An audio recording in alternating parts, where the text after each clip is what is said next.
And of course, I thought I'd kind of do a little video, just a little thing here on, this is called Give Me an Answer on Apologetic Is Jesus the Only Way. And I love these videos. I love watching these and commenting on them. So what I'm going to do here in this video here is kind of go ahead and start playing, and then I'll start answering. So let's ask this guy the question. This guy's in a college campus preaching the Word of God, and somebody comes up and says, well, I don't believe, I believe in my own way. Seriously, and if we listen to each other, we can have meaningful conversation. I thought I just said to you, please feel free to ask tonight, them, okay?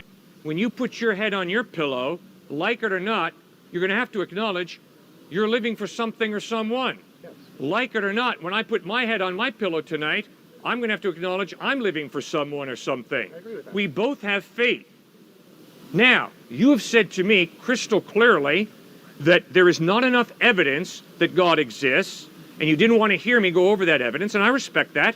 And you have also clearly said that there's not enough evidence that Jesus Christ is reliable. Fine, no problem. But when you say to me, the reason you can't believe that God exists, the reason you can't believe that Jesus Christ is the truth is because of lack of evidence, in order not to be an intellectual hypocrite, I'm asking you, what do you live for, and what's this preponderance of evidence that convinces you that this option is superior to God, to Christ? I can answer the question. Okay, so it's a pretty simple question. I mean, if you don't believe in Jesus because there's not enough evidence, which, by the way, there is, secular evidence and biblical evidence that Jesus existed, and the things that happened to him are recorded historically outside of the Bible. We have him asking, okay, well, if you believe what you believe because you're saying there's a lack of evidence here, what makes you trust in what you believe, and what is your evidence that you're right? Okay, so that's the question. Please do. It was relevant to the conversation. I believe in flourishing, in human flourishing, in eudaimonia. I believe that we have goodness in our lives, that there are good things to experience, and good things to learn and be. I mean, there is an inherent goodness to human life that has no relationship with anything higher than humanity. And once you acknowledge that there's something higher than humanity, it belittles us. I specifically, just so I don't get off topic, that what I live for is flourishing. Who defines flourishing? I do, for myself. Fine. And the KKK defines flourishing for themselves. That's fine. It's that doesn't fine? mean they're right. And the terrorists who bombed and shot people in Paris define flourishing for themselves. Yeah, but now you're making, so you asked what I live for. You did not say, do I believe in some sort of absolute good? I did not. So this is a pretty easy understanding. Look, if you define flourishing for yourself and you're saying this is how I define it, well then terrorists define flourishing their ways, the KKK define flourishing their ways.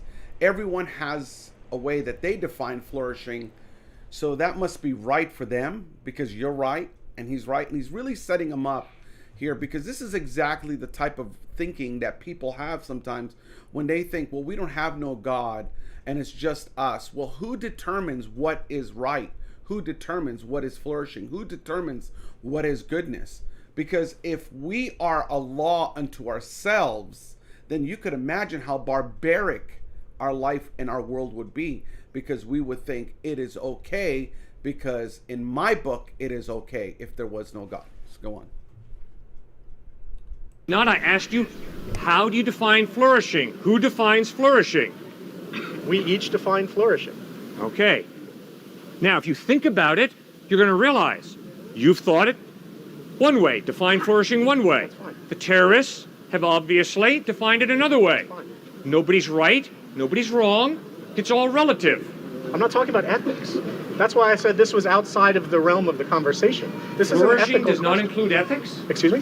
Flourishing does not include ethics? You asked what I live for. Yeah, flourishing, you said. Yeah, that's not an ethical statement. That's a Does that psychological include statement. ethics?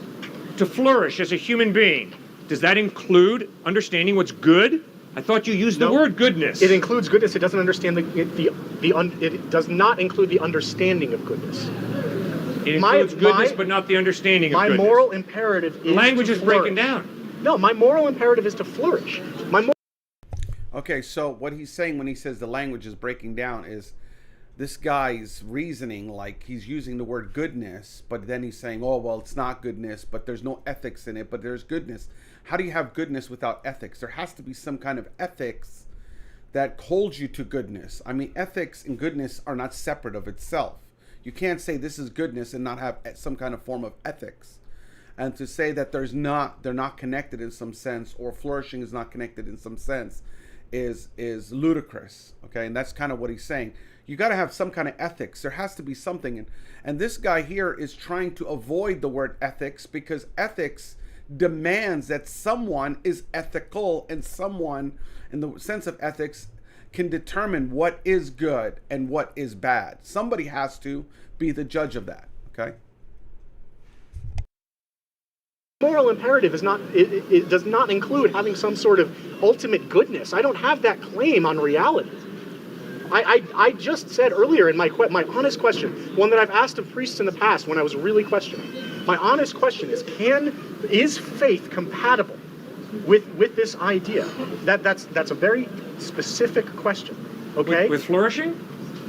With the fact that my logic is limited. I could be wrong. I know that I could be wrong. When you take that same idea and apply it to flourishing, yes, I am going to do my utmost to be a good person, but that does not mean that I know what good is. I don't lay any sort of claim to absolute goodness. Like it or not, you have to make a judgment call on what the terrorists did in Paris. They define that as flourishing, as their goodness. Now, you just can't live in a vacuum and say, well, it really doesn't matter, it's irrelevant. You have to make a judgment call. Is that right or wrong? You have to make a judgment call. Is the KKK right or wrong in denigrating black people and elevating Aryan supremacy? You can't just live in a vacuum and say, well, it's irrelevant. It's not irrelevant. It's real life. So who defines flourishing? And if you define it, then what makes your definition right and the KKK or the terrorist definition wrong? Our disagreement isn't about what flourishing is. Our disagreement seems to be that you think that there has to be this objective rule, and if I'm not following that, you even specifically said it earlier, that's why I started. Okay, again, he asked a very simple question. Who decides what is right and who decides what is wrong? And if you're living a life where there's no God and there's nothing, then who decides what is right? Who decides what is wrong? Someone has to be God. And if God is not God, then someone has to be a God. Someone has to be the determiner of what is right and what is wrong. And some people's dependency is in themselves. Well, in that case, then everyone is their own God, which God said, do not create your own God in your own image. They create their own gods. They do their own thing. So they decide what is right. And they do right in their own eyes. If you remember what Book of Judges talks about, is people who were doing right in their own eyes. They weren't doing it in the eyes of God. They were doing it in their own eyes. And then he says to them, who determines that? And again, I go back to just kind of closing up on just this thought, because this guy never comes to not that he never comes, but he just kind of circles around that. And what this apologist is saying is, Cliff is saying is, look, someone has to determine what is right. Somebody has to be God. Somebody has to. So to you, you have your own God. You're your own God. Or maybe some people rely on the government to be their God that determines what is right and what is wrong. It's their government is God. The laws, man's laws are their God. Just like the Pharisees and Sadducees, they were their God. Who determines what is right? Who determines what is wrong? You cannot live a Christian life thinking that you make your own what is right and what is wrong, and that no one can judge you, and that you cannot be judged by God's law or by God's ways.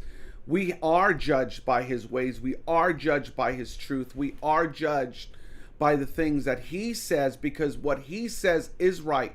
God is absolute goodness, and God is absolute truth, and God is absolute right.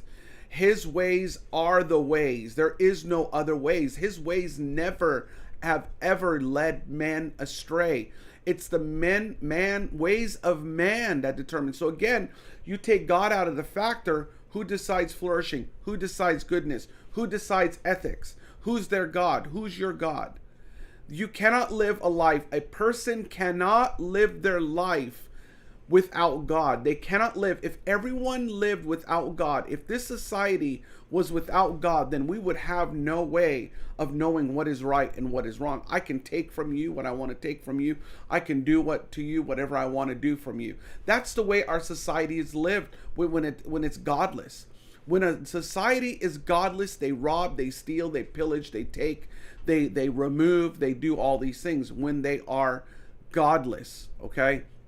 They don't mind stealing. They don't mind doing what they're doing because they're barbaric. That's the barbarian type of way of looking at things and living your own way. Now, a person who believes they don't believe in God, they don't trust in God, or they don't follow God, cannot live there, can't truly live this way.